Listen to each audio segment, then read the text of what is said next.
occupational English test, listening test. This test has 3 parts. In each part, you'll hear a number of different extracts. At the start of each extract, you'll hear this sound. You'll have time to read the questions before you hear each extract, and you'll hear each extract once only. Complete your answers as you listen. At the end of the test, you'll have 2 minutes to check your answers. Part A. In this part of the test, you'll hear 2 different extracts. In each extract, a health professional is talking to a patient. For questions 1 to 24, complete the notes with information you hear. Now look at the notes for extract 1.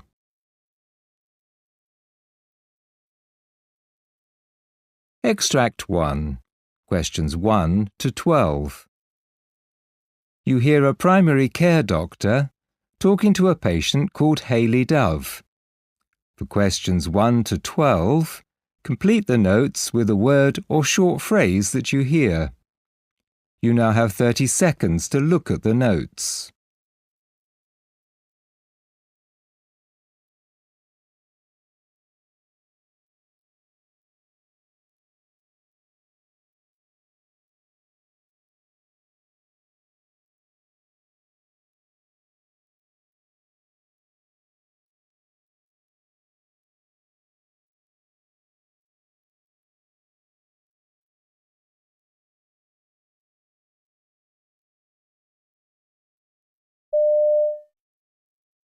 So, Mrs. Dove, I have your notes here, but it would be good to hear things from your perspective. How all this started, what treatments you've had, anything you think I should be aware of. Well, where to begin? I should explain that I'd been suffering with endometriosis for quite a long time, ever since my son was born, actually, and he's at university now. So I was used to a certain level of discomfort. Feeling bloated a lot of the time, getting the occasional bouts of nausea and feeling quite a bit of fatigue. Right. Anyway, after a while, I also started to get pain in my lower back, and that gradually got worse and worse. I was working as a preschool teacher in those days and had a young family of my own. It was a tough time. In the end, I had to give up my job. Anyway, to cut a long story short, I was eventually diagnosed with cervical cancer. I was fairly lucky, I guess. It hadn't advanced too much, and I was advised to have a hysterectomy. Although I was out of action for a while, it all went relatively smoothly, and of course it also sorted out my other problems. So for a while I was relatively well. My kids were at school by this time, so I was able to start my own business, working online as a recruitment consultant. I'd put both illnesses behind me, and I was feeling very positive. But then you started to develop other symptoms. That's right. Those feelings of fatigue started coming back. I'd find I was exhausted after a full day of online meetings. If I did have to go anywhere and do anything, like attend the occasional conference, especially if it involved driving any distance, that would just wipe me out. So something obviously wasn't right. Anyway, I went to see the doctor, and he said that it sounded like I might have iron deficiency anemia, and he did some blood tests. But when the results came back, I was really surprised to find I actually had iron overload, and the next step was to test for hemochromatosis, and of course that came back positive. The first thing the doctor asked was whether anyone else in the family had ever had it, because it can be genetic. Anyway, I didn't know for sure because I was adopted as a baby, and I'd only just recently traced my birth mother and started to get to know her. Anyway, she was able to confirm that some cousins, whom I'd never met, had indeed got the same thing. I see. So, have you been having treatment? Yes, I was told that the only option was venesection. That came as a bit of a shock, and I had it every week initially.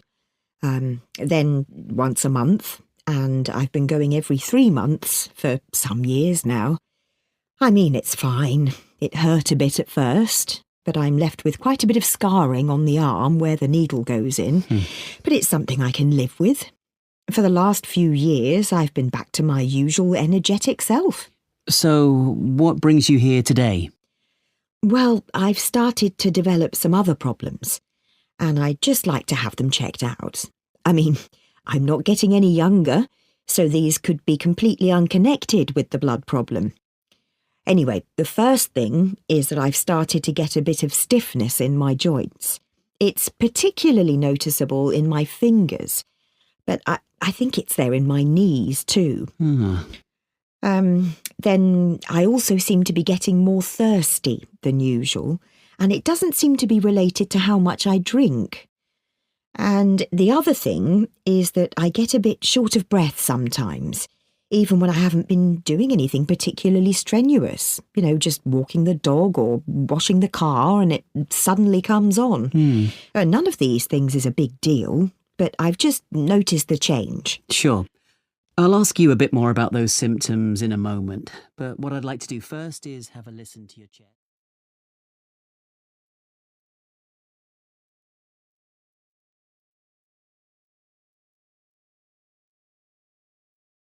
Extract 2, questions 13 to 24. You hear a physiotherapist talking to a patient called Marvin Cheney. For questions 13 to 24, complete the notes with a word or short phrase that you hear. You now have 30 seconds to look at the notes.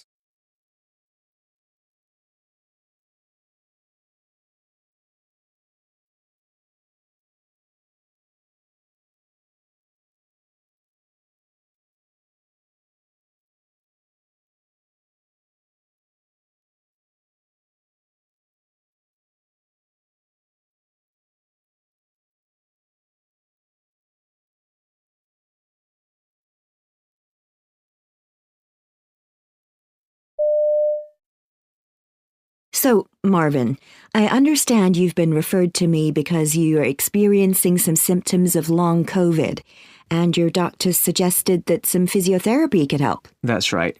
I've got your notes here, but as we haven't met before, could you just run through for me how all this started, any treatment you've had, and anything else you feel I should be aware of? Yeah, sure. It all started when I caught COVID-19. I mean, I hadn't been vaccinated, so maybe it was worse than it might have been, but who knows. Anyway, I had it pretty bad, but not bad enough to go to the hospital. I had the usual flu-like symptoms that turned into a dry cough. It completely wiped me out. I never felt so sick in my whole life, but I got over it, and in time, the symptoms pretty much disappeared. I was coughing for about a month, but otherwise, I thought I'd beaten it. I see. So when did the long COVID symptoms start? I'd say like 6 weeks afterwards. The cough had gone, but I still wasn't feeling 100%. Right. Looking back, the whole experience had kind of sapped my energy. I didn't feel like going to the gym like I used to do before because I was getting out of breath just doing ordinary things like carrying groceries. Then other stuff started happening. I wasn't sleeping properly, so I was tired pretty much the whole time. Like I'd wake up with a headache and it would go on all day, just get worse and worse. And that's when the other symptoms would kick in. Okay. Like my brain would go kind of fuzzy, so I couldn't focus on anything properly. And I'd start to get this thing where I couldn't remember stuff. Like words would be on the tip of my tongue, but just wouldn't come out. I mean, that was weird. Anyway, at first, I didn't make the connection with COVID. I assumed something else was going on. And when I started to get palpitations and chest pains, I went to see the doctor because I thought it must be a problem with my heart. Yes, of course. So, did you get a diagnosis and treatment then? Well, I had all kinds of tests, including an ECG, and they put me on a heart monitor for 5 days. And that's when they said it was arrhythmia, and they put me on beta blockers. And I did start to feel better, like almost immediately. And they also said that my vitamin D levels were low and that I should take supplements for that. And that helped too. Okay. And they said this was all down to long COVID, apparently. And I'm still getting some strange symptoms despite the medications. And that's why I've come to see you. Okay. Tell me about those and how I might be able to help you. Well, basically, if I overdo things, like if I try to do too much or if I get anxious, then I start getting the symptoms again. Mostly fatigue, but also a certain amount of joint pain, often in my hips, but it can also affect my ankles, even my feet sometimes. Right. It's like a dull ache, and it seems to be related to the fatigue. I also get a certain amount of numbness in my fingers, which is a bit worrying.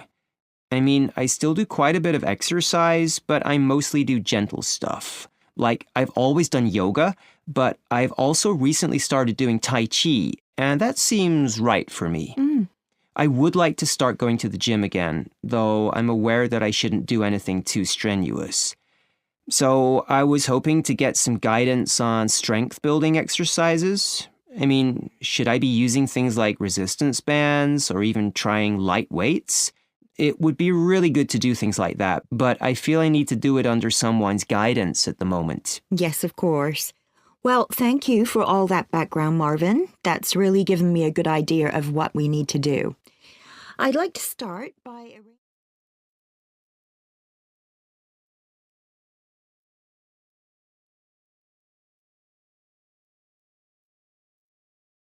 That is the end of Part A.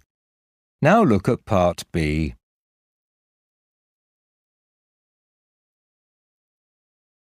Part B. In this part of the test, you'll hear 6 different extracts. In each extract, you'll hear people talking in a different healthcare setting. For questions 25 to 30, choose the answer A, B or C, which fits best according to what you hear. You'll have time to read each question before you listen. Complete your answers as you listen. Now look at question 25. You hear a hospital nurse talking to a patient. Now read the question.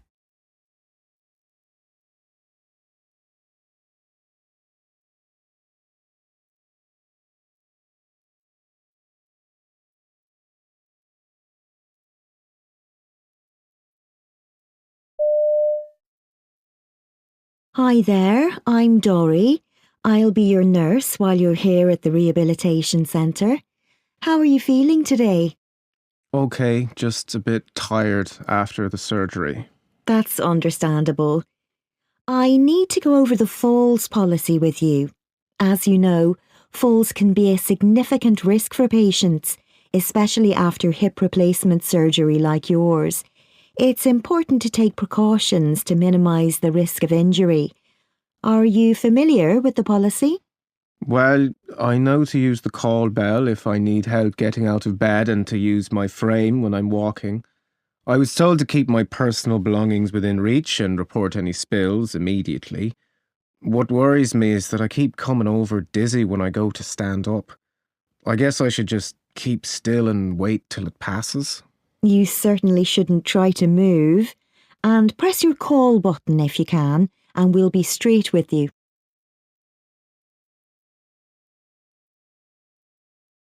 Question 26. You hear 2 community nurses conducting a patient handover. Now read the question.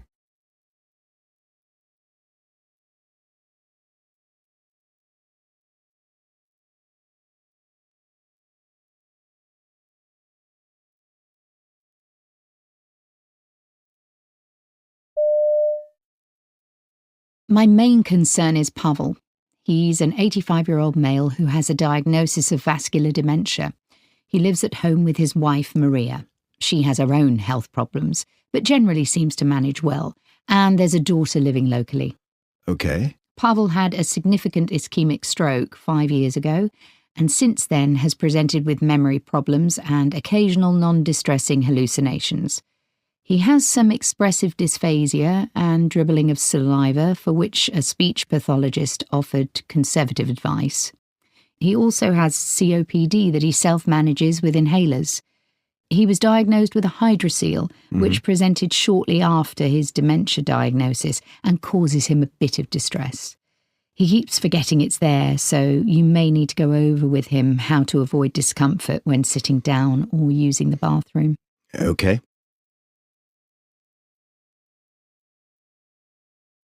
Question 27. You hear the beginning of a training session for nurses about to start work on a paediatric ward. Now read the question.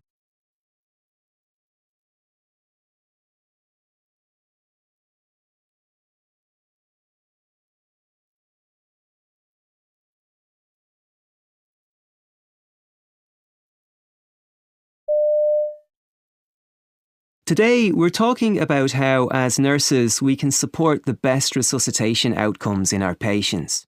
Now, unlike adult cardiorespiratory arrest, that's mostly caused by ventricular fibrillation, most paediatric cardiorespiratory arrests are secondary arrests caused by hypoxia as a direct result of underlying illness or injury.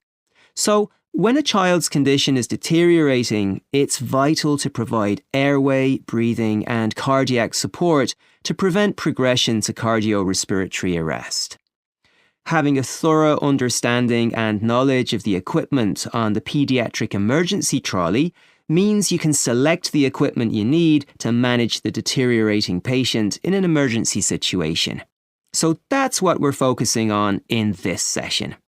The equipment is stored in an emergency trolley which has specific equipment for either airways, breathing, circulation, or disability stored in each of its 4 drawers.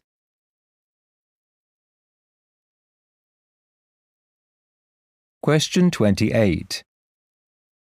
You hear an occupational therapist briefing a trainee about a home visit that is going to observe her making. Now read the question.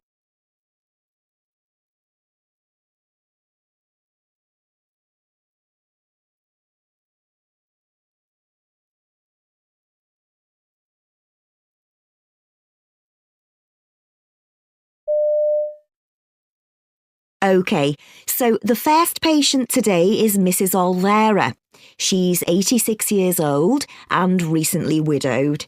She's finding living alone rather challenging and her function has declined, leaving her with increased anxiety. I see. Her son's staying temporarily, but he's due to go home next week.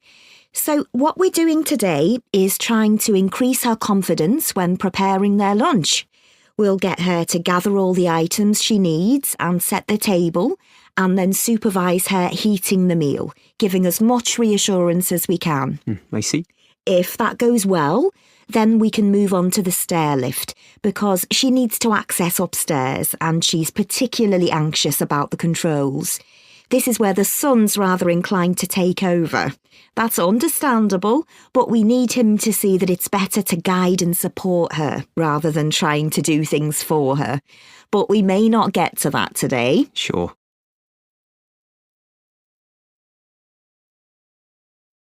Question 29. You hear a hospital pharmacist talking to a patient. Now read the question.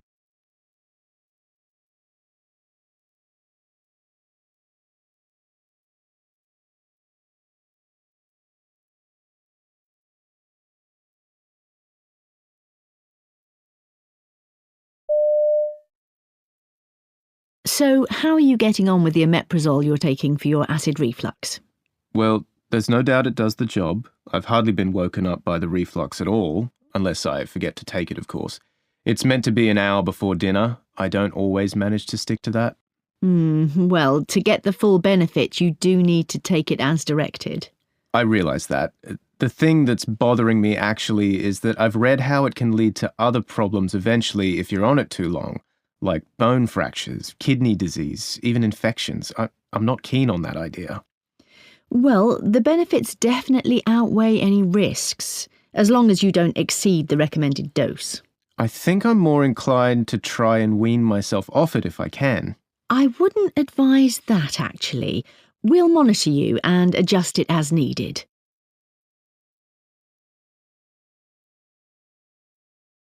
Question 30. You hear a primary care doctor talking to a patient. Now read the question.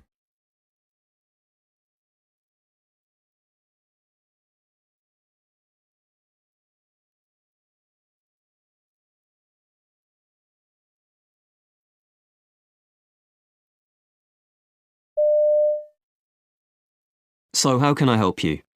My big toe's very sore, especially if I walk any distance or put my weight on it. I've been taking painkillers and using an ice pack, but it's not getting any better. I see. Have you ever had any problems like this before? Well, yes, I had gout a few years ago, but not in this toe. My doctor at the time suggested losing weight and adjusting my diet, which I did, and it cleared up without too much trouble. Perhaps you've knocked it somehow? Well, I did trip over a curb last week. It hurt a bit at the time, then I forgot about it. But a couple of days later, this started. Do you think that it set off the gout again somehow? It's possible. Is it okay if I examine your toe? Yes, of course.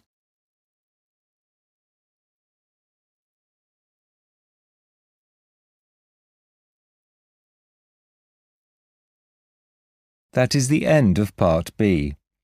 Now look at Part C.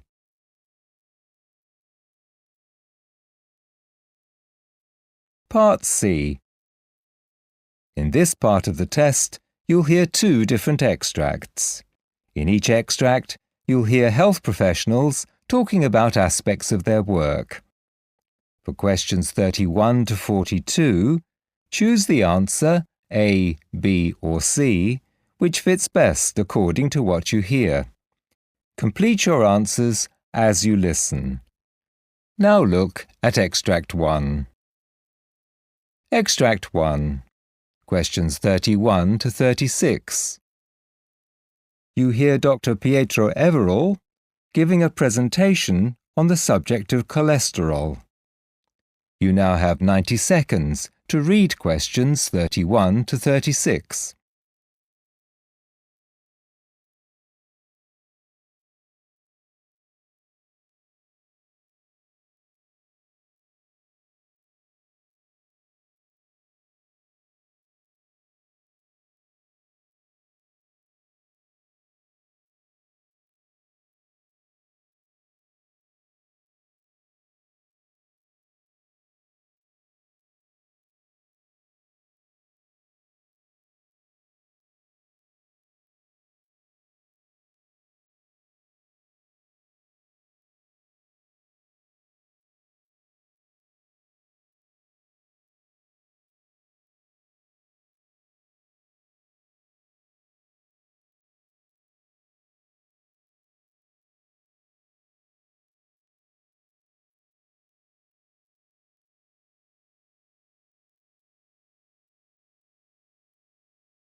My name's Pietro Everall, and my presentation is about cholesterol.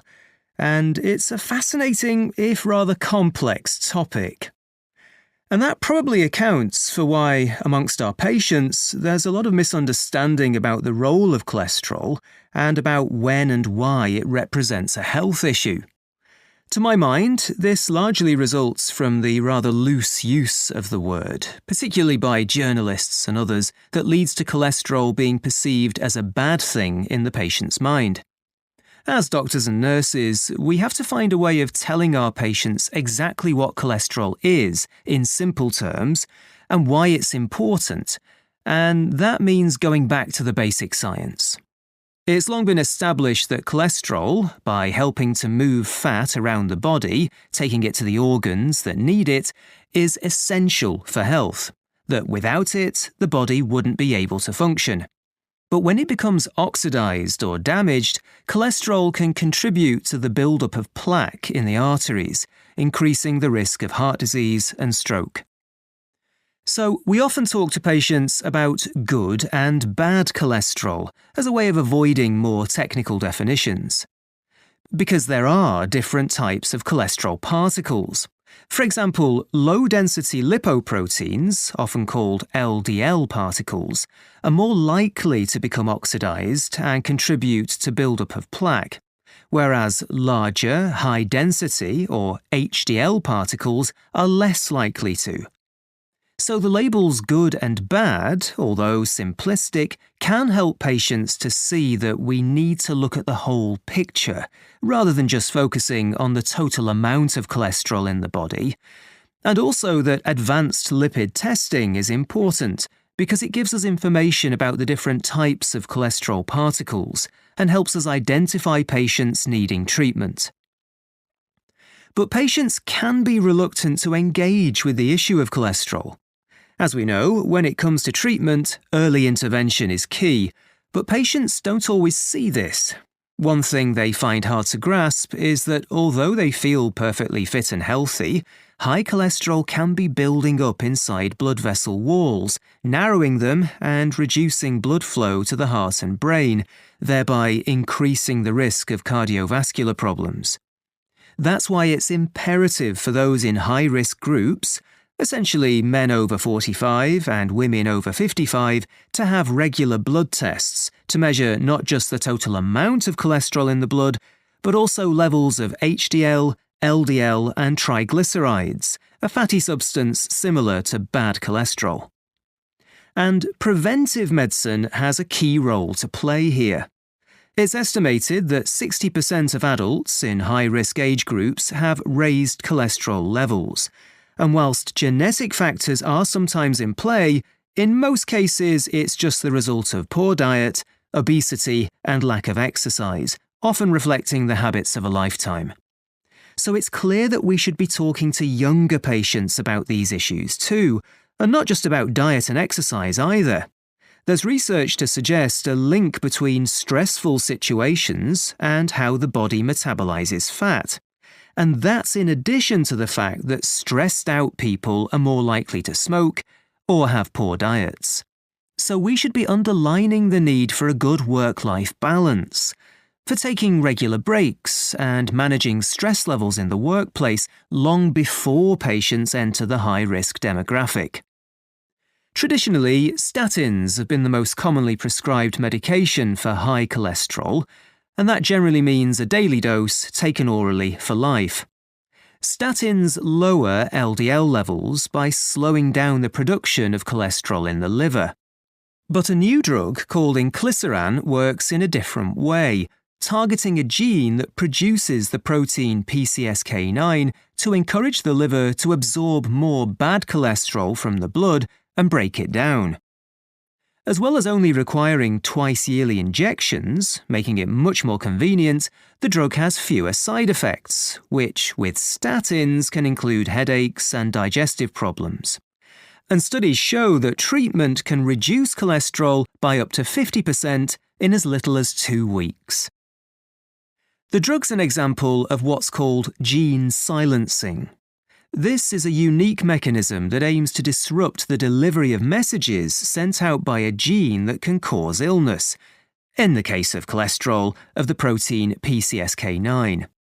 It doesn't touch the gene itself, an idea about which people do get nervous, and it bears no relation to things like gene editing, which also gets a bad press.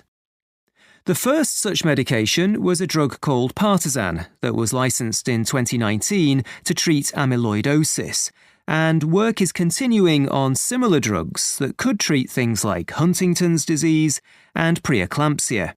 So in rolling out these injections to control cholesterol, we could be looking at the future of how all disease will be treated.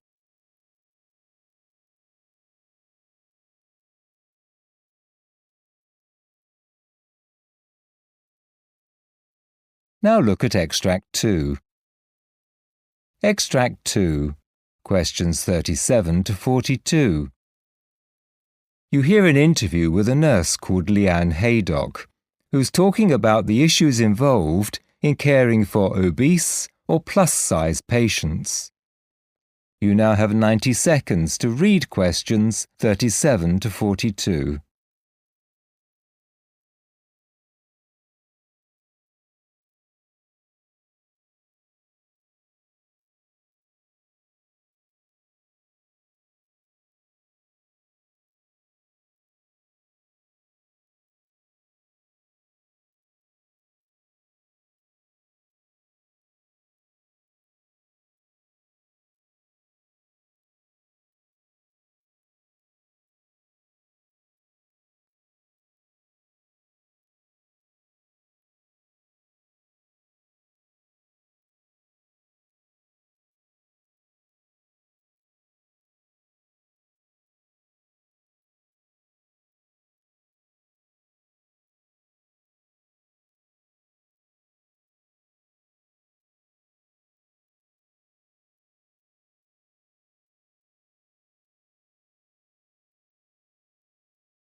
Today I'm talking to Leanne Haydock, a nurse with a special interest in the care of obese or plus-size patients.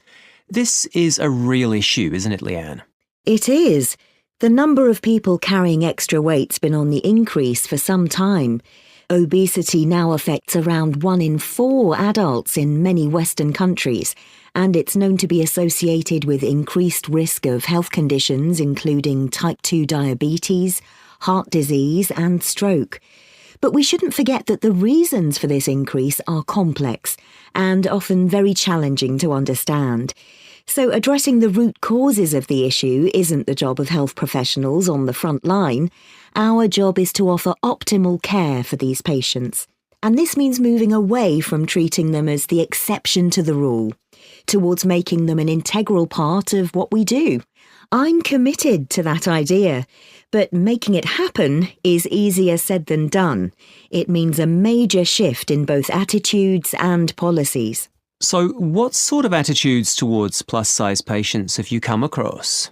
One issue they face is the very common misconception that they're somehow responsible for their size, that it's simply a lifestyle choice. Even amongst health professionals, you'll get comments like, if they just lose weight, there wouldn't be an issue. This is so unfair because the reasons for obesity are enormously varied and complex, and I find comments like this very disheartening.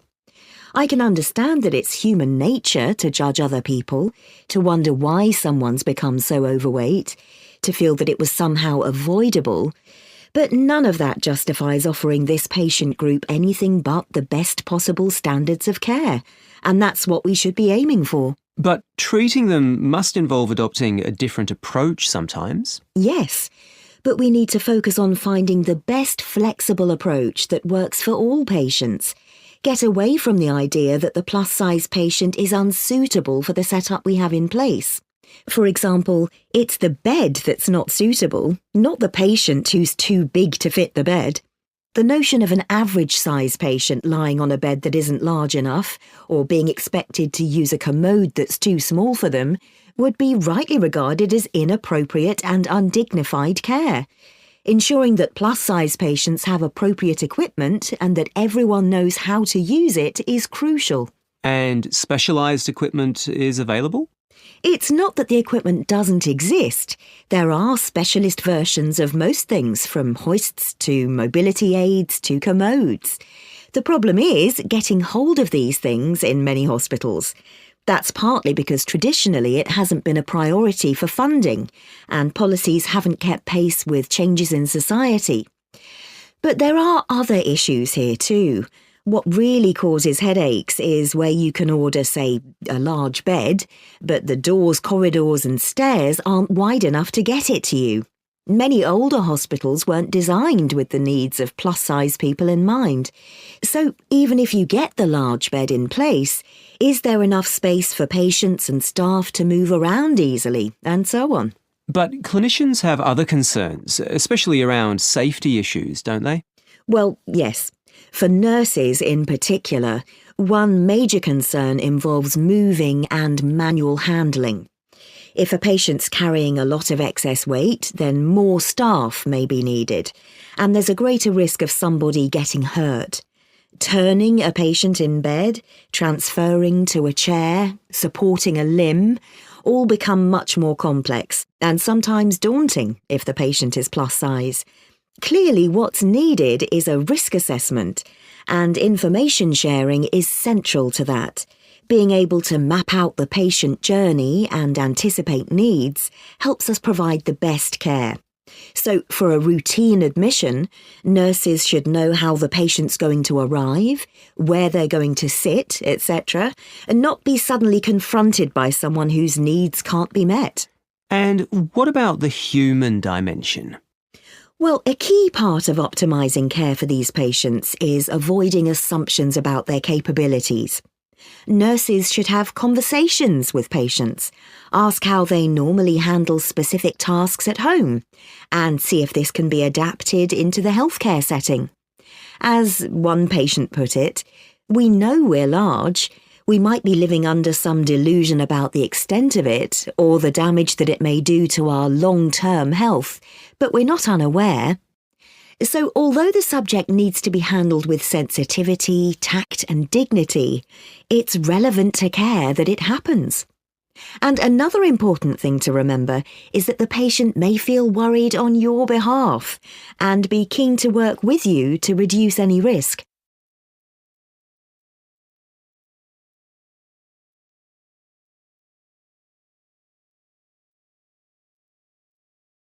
That is the end of Part C. You now have 2 minutes to check your answers.